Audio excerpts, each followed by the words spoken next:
Salam kerahiman. Hari ini 12 Juni kita akan baca sama-sama dari 206 dan 283. Kita mulai ya. Dalam nama Bapa dan Putra dan Roh Kudus. Amin. Kemuliaan kepada Allah di surga dan damai di bumi bagi orang yang berkenan kepadanya. Kami memuji Dikau, kami meluhurkan Dikau, kami menyembah Dikau, kami memuliakan Dikau, kami bersyukur kepadamu karena kemuliaan-Mu yang besar. Ya Tuhan Allah, Raja Surgawi, Allah Bapa yang Maha Kuasa. Ya Tuhan Yesus Kristus, Putra yang Tunggal. Ya Tuhan Allah, Anak Domba Allah, Putra Bapa. Engkau yang menghapus dosa dunia, kasihanilah kami. Engkau yang menghapus dosa dunia, kabulkanlah doa kami. Engkau yang duduk di sisi Bapa, kasihanilah kami. Karena hanya Engkaulah kudus, hanya Engkaulah Tuhan, hanya Engkaulah Maha Tinggi, ya Yesus Kristus, bersama dengan Roh Kudus, dalam kemuliaan Allah Bapa. Amin. Dalam nama Bapa dan Putra dan Roh Kudus. Amin. 206. Hari berikutnya, sesudah komuni, aku mendengar suara yang berkata, "Putriku, pandanglah lubuk kerahimanku dan pujilah serta muliakanlah kerahimanku ini. Lakukanlah begini. Himpunlah semua orang berdosa dari seluruh dunia dan benamkanlah mereka di dalam lubuk kerahimanku. Aku akan memberikan diriku sendiri kepada jiwa-jiwa itu. Aku mendambakan jiwa-jiwa itu, hai putriku. Pada hari pestaku, pesta kerahiman, engkau harus menjelajah seluruh dunia dan membawa jiwa-jiwa yang layu ke mata air kerahimanku. Aku akan menyembuhkan dan menguatkan mereka." 283. Allah Esa dalam Tritunggal Kudus, aku ingin mencintai Engkau melebihi setiap jiwa yang pernah mencintai Engkau sebelum ini. Dan meskipun aku ini luar biasa papa dan kecil, aku telah melabuhkan jangkar kepercayaanku kuat-kuat dalam lubuk kerahiman-Mu, ya Allahku dan Penciptaku. Kendati besarnya kepapaanku, aku tidak takut akan suatu pun, tetapi berharap untuk melambungkan bagi-Mu madah kemuliaan untuk selama-lamanya. Biarlah tidak satu jiwa pun, bahkan yang paling papa, jatuh menjadi mangsa keraguan-raguan. Karena selama masih hidup, setiap orang dapat menjadi seorang santo yang besar. Demikianlah besarnya kuasa rahmat Allah. Asal saja kita tidak menghalangi kegiatan Allah. Kita bahas tentang perintah Allah hari ini dan juga rahmat ilahi. Dikatakan di situ sesudah komuni. Saya mau ingatkan kembali Bapak Ibu, setelah komuni, kita perlu ada saat hening bersama Tuhan. Jangan komuni cepat-cepat, pilih-pilih siapa yang kasih komuni. Setelah itu doa, udah itu selesai, duduk, lihat kiri kanan. Siapa yang datang? Oh, si itu datang, si itu tidak datang. Siapa yang kur? Kok suaranya false? Atau lihat ke kiri ke kanan, sayang waktunya. Pakailah waktunya untuk hening. Ya, sehingga saya anjurkan juga kepada anggota kur, setelah komuni itu lagunya yang hening, yang lembut supaya kita bisa bersama Tuhan, bukannya yang heboh, yang nyanyi keras-keras dan kemudian ada tepuk tangan. Oke, lanjut. Di situ ada suara Yesus. Yesus mau memberikan suatu didikan spiritual kepada kita semua, ya. Bahwa ada permasalahan dalam hidup rohani. Pertama-tama Yesus katakan, "Putriku." Dia menyapa Faustina dengan putriku, anakku. Apakah hanya pada Suster Faustina? Pada kita semua juga. Anakku, putriku, putraku. Karena nama kita sudah ada di telapak tangannya Tuhan. Yohanes, putraku. Maria, putriku. Veronica, putriku. Valeria, putriku. Tuhan tahu nama kita semua dan kita juga disapa dengan nama kita masing-masing. Tuhan minta, muliakanlah kerahimanku. Kita sebetulnya sering memuliakan nama Tuhan, tapi mungkin baru di mulut saja. Contoh dalam doa Bapa kami, Bapa kami yang ada di surga, dimuliakanlah namamu. Doa lain, madah kemuliaan yang kita doakan setiap hari.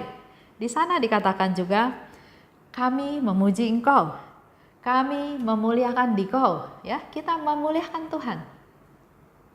Pertanyaannya, apakah baru dari kata-kata saja atau sudah dengan tindakan? Karena kenapa Tuhan minta kita memuliakan Tuhan? Karena kalau kita enggak memuliakan Tuhan, mungkin hidup kita berantakan. Hidup kita kacau balau, tapi kalau kita sudah difokuskan untuk memuliakan Tuhan, maka sudah terjadi relasi dengan Tuhan, kita diingatkan tentang Tuhan, tentang kebaikannya, tentang firman-Nya, tentang apa yang diminta olehnya. Ya. Dengan memuliakan Tuhan. Jadi tadi yang saya bilang, jadi kita ingat terus-menerus. Ingat terus-menerus tentang Tuhan dan kita memang butuh kerahimannya dan butuh kemurahannya. Dia nggak hitung dosa-dosa kita. Ya. Apa yang kita lakukan, kita datang padanya, minta ampun dan dia ampuni. Jadi itu yang kita perlu terus-menerus memuliakan Tuhan. Kedua, kalau kita memuliakan Tuhan, karena kita fokusnya ke Tuhan, otomatis kita juga jadi manusia-manusia yang mulia dalam tanda kutip. Karena kita manusia yang mulia, berkomunikasi dengan Tuhan, berelasi dengan Tuhan, maka kita mulia menjadi anak-anaknya Dia, menjadi anak-anaknya Tuhan. Dan kalau kita sudah jadi anaknya Tuhan, orang-orang yang mulia dalam tanda kutip, yang harus dilakukan apa? Bukan stop, oh saya anak Tuhan, selesai. Enggak.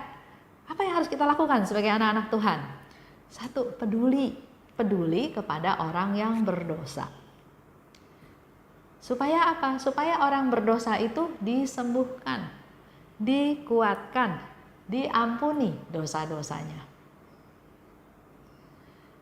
Sehingga Yesus katakan pada Faustina, memuliakan kerahimanku dengan cara apa?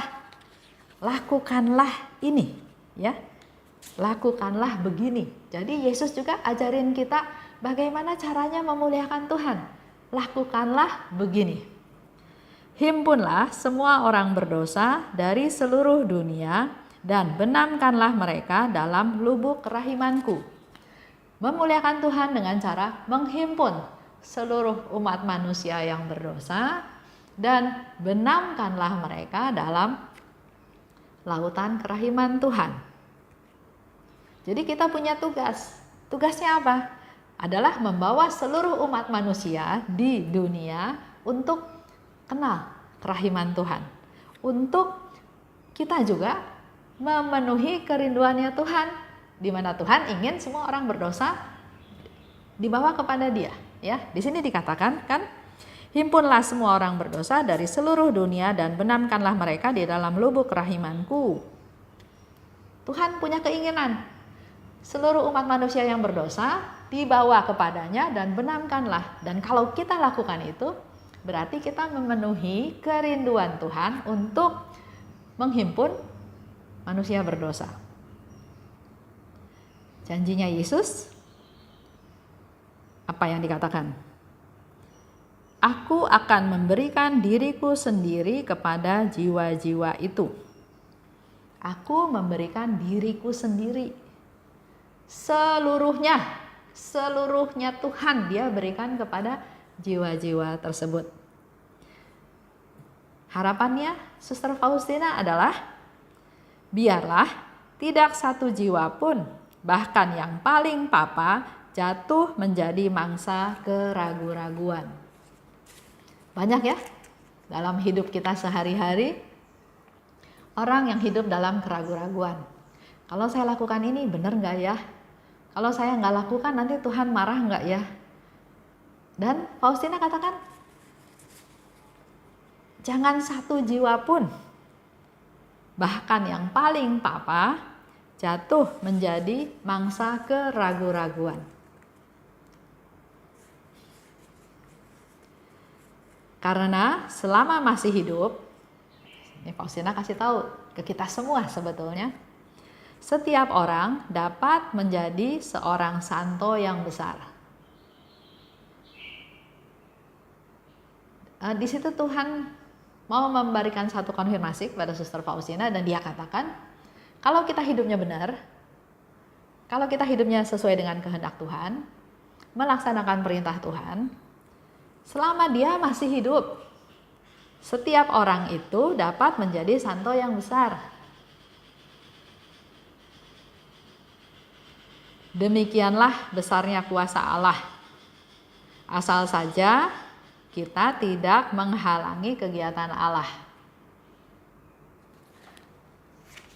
Pernah saya cerita ya tentang penyebar luasan devosi kerahiman. Bicara sama satu pastor, dan pastor itu bilang, enggak, di paroki saya sudah banyak devosi. Kalau mau berdevosi kepada kerahiman ilahi ya boleh datang ikut aktivitas di paroki lain. Tapi pastor itu membayangkan enggak,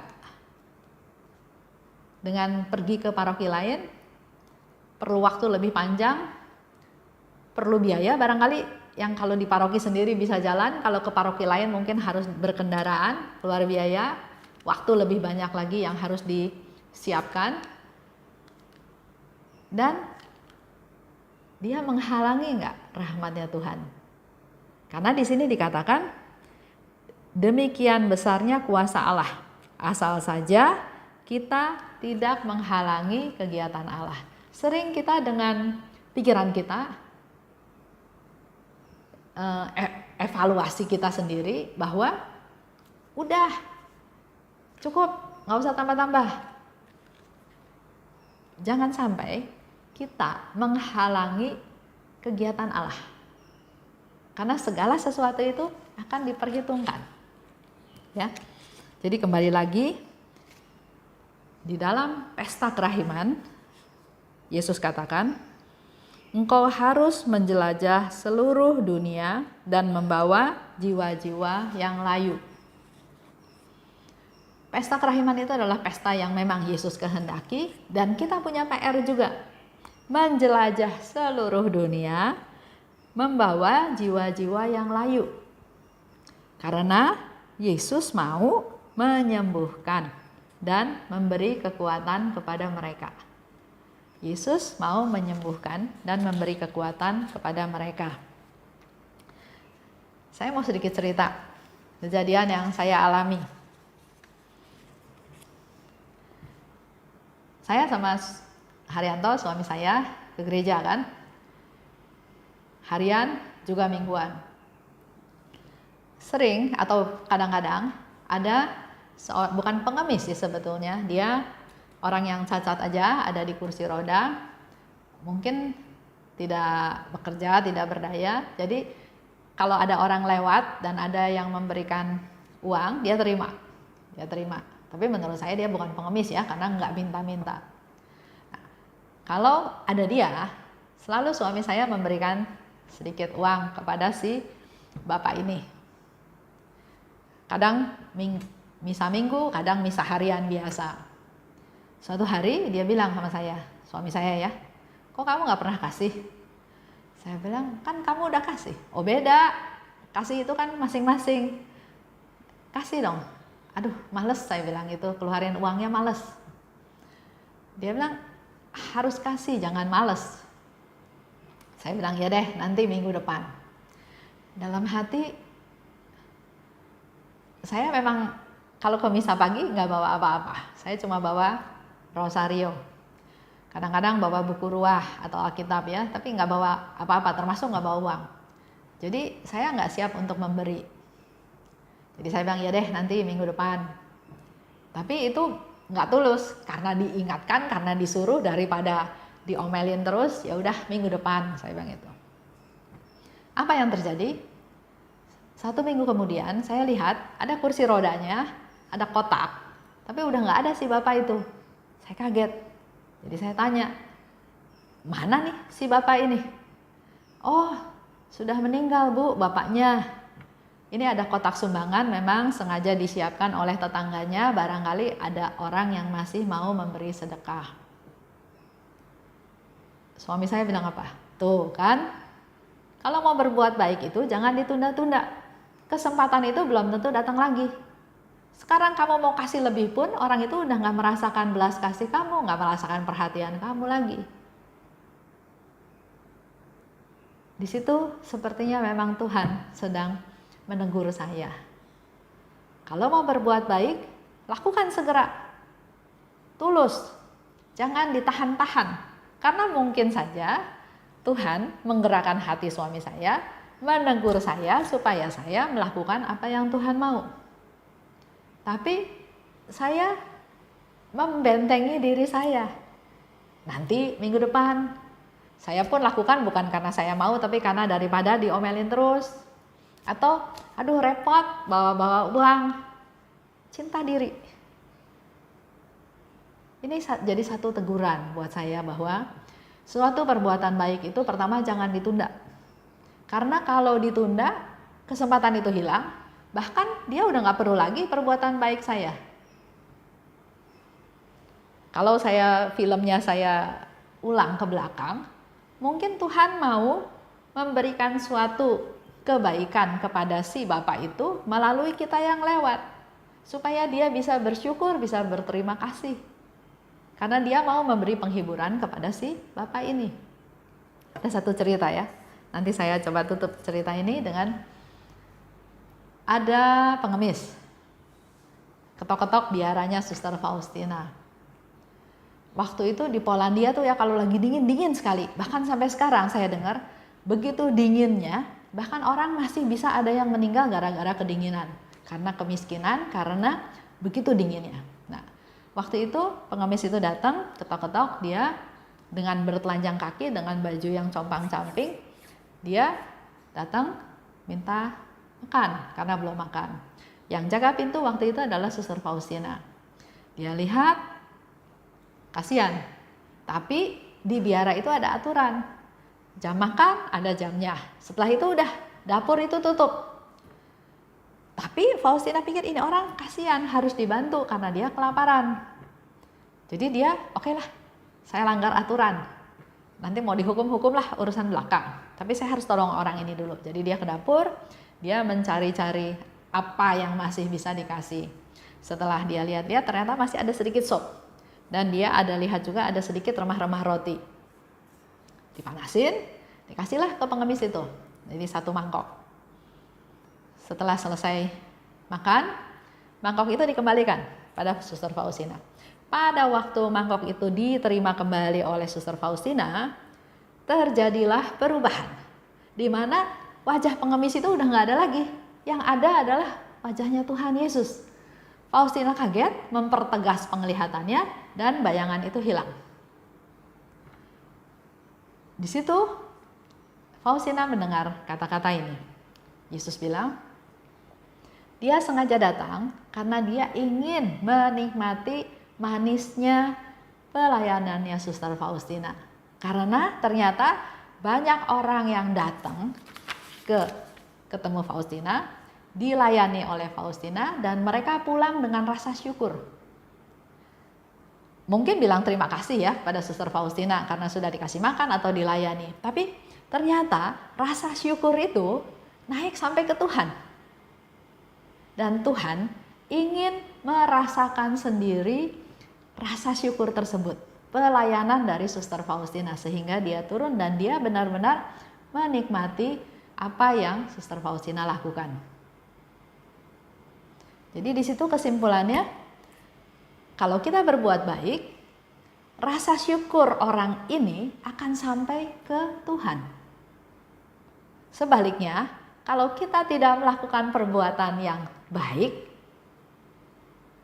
saya yakin saya percaya rasa yang dirasakan oleh mereka pun sampai ke Tuhan.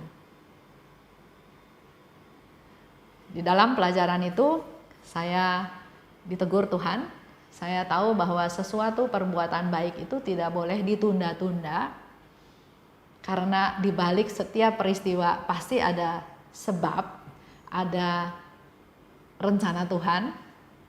Dan ayo, saya mau ajak Bapak Ibu, jangan malas, jangan menunda-nunda perbuatan baik. Karena bisa saja niat kita akhirnya tidak menjadi sesuatu perbuatan baik lagi dengan berjalannya waktu. Kita baik, pujian, rasa terima kasih itu sampai ke tahta Allah. Kita tidak berbuat baik, saya percaya itu pun akan sampai kepada Tuhan. Baik, kita tutup ya dengan doa penutup.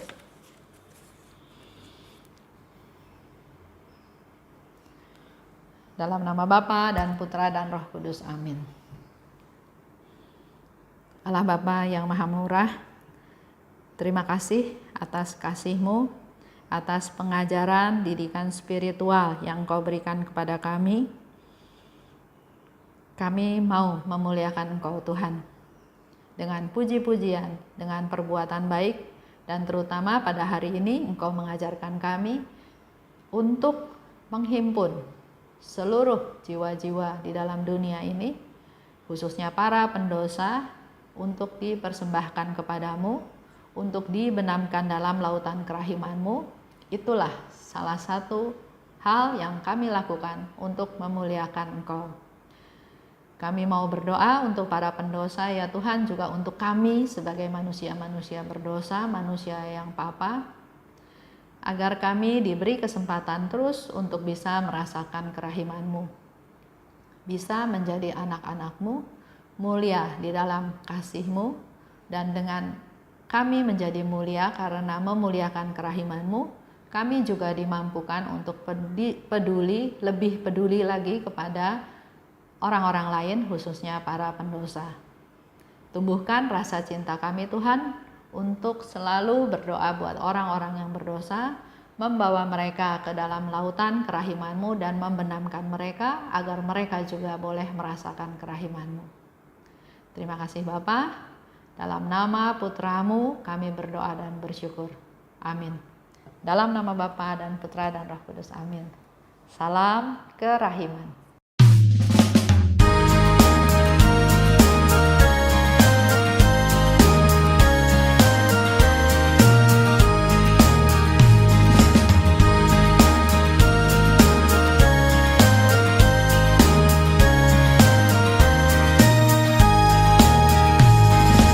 Berbahagialah jiwa yang menyerukan kerahiman Tuhan.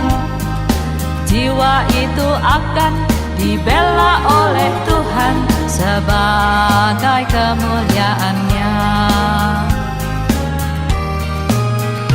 Pujilah kerahiman Tuhan dengan mengandalkan kerahiman-Nya.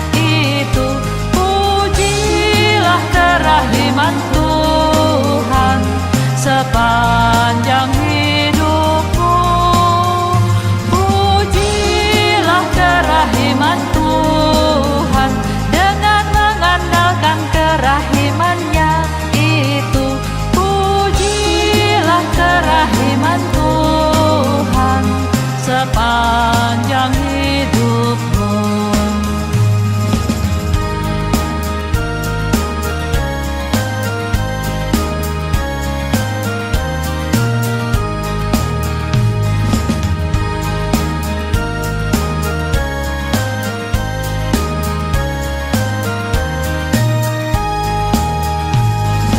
Berbahagialah jiwa yang menyerukan kerahiman Tuhan.